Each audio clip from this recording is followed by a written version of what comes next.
आधी तिथं माती आधी जर जाऊन कुठे केलं तर शेवटी माणसं सुद्धा योग्य संधीची वाट बघत असतात.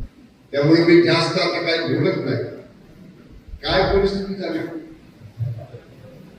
जे मोठे मोठे नेते इथं येऊन भाषण करून गेले. बघा जिल्हा परिषदेची अवस्था काय आहे.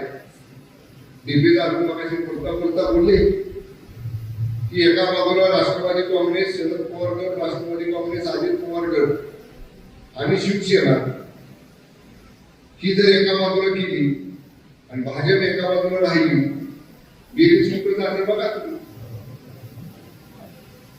आधी तिथं माती आधी जर जाऊन कुठे केलं तर शेवटी माणसं सुद्धा योग्य संधीची वाट बघत असतात, योग्य वेळेची वाट बघत असतात.